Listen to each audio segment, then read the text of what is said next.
What do you tell people to do with their money, how to be aware of money, and how is money used in a similar way as a psychological tool? Money doesn't really exist, it's a theory. If you look at how the world's been acquired, it's been done by a banking scam where you lend people money that doesn't exist, we call it credit, and you charge them interest on it. And if they don't pay the money back plus interest, then you get their wealth that does exist. You get their home, their business, their land, their resources, whatever. And we've been through a process of banks lending credit, figures on a screen, greatly in excess of what they have as assets, called fractional reserve lending.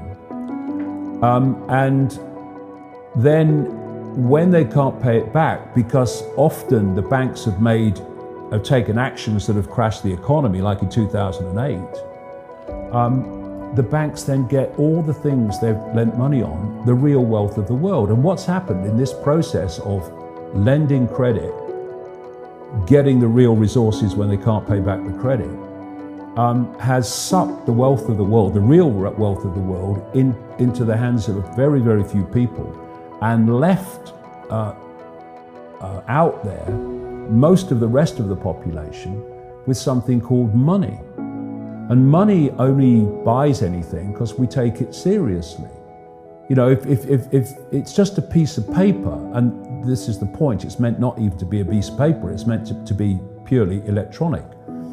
And so we have this fresh air money that is worth something because the buyer and the seller believe in it, and only because of that. And the real wealth of the world has been sucked into the hands of a very few people by lending this scam called credit. Another interesting thing about this money situation is when you go to a bank and you say, borrow £50,000, they'll type into your account £50,000 in credit. Where's the credit come from? Here. But you're not paying back £50,000. You're paying back £50,000 plus interest. The interest is never created, only the principal. Because people think that governments create money. Money is overwhelmingly created by private banks issuing credit. That's how so-called money comes into circulation.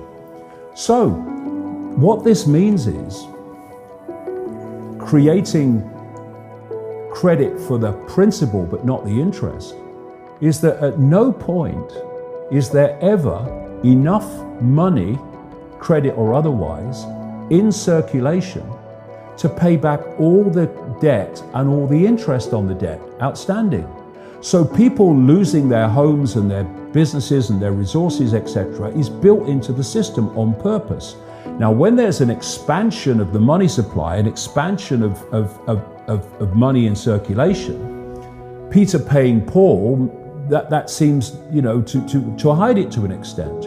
But once you squeeze the money supply, you take money out of circulation, it becomes obvious that there's nothing like enough money in circulation to pay back all the debt. So there's people losing their homes, their resources, their things that they own, for no other reason that there simply is not enough money for everyone to pay back the debt. So what do the banks do? Ooh, we'll have that. And this has been going on for centuries, and they've hijacked the real wealth of the world by doing this. And the next stage, which is in my books from the early 1990s, is the cashless society. You know, I was pointing out, purely by knowledge of what this agenda was, that they were going to get rid of cash. And look at it. Cash is flying out of circulation. In some places like Sweden, it's almost totally cashless. They're shutting down bank branches So you cannot interact with a bank branch locally with cash. You have to do it online because that's electronic money. And eventually they're going to take the cash out of circulation. Why? Because when you go into a store now or anywhere and you give them a credit card, electronic money, and that they say, sorry, the system won't accept your card, well, you can still pay cash. But when there's no cash in circulation, your electronic money, which is meant to go through a microchip eventually, when they say the system won't accept your microchip or your card, you have no other means of purchase. So whoever controls the system is dictating whether you can purchase or whether you can't, whether you can eat or whether you can't. And the only other alternative to that would be barter. And I'll tell you what the plan is. The plan is to ban barter, to make it illegal on the basis that they can't tax it.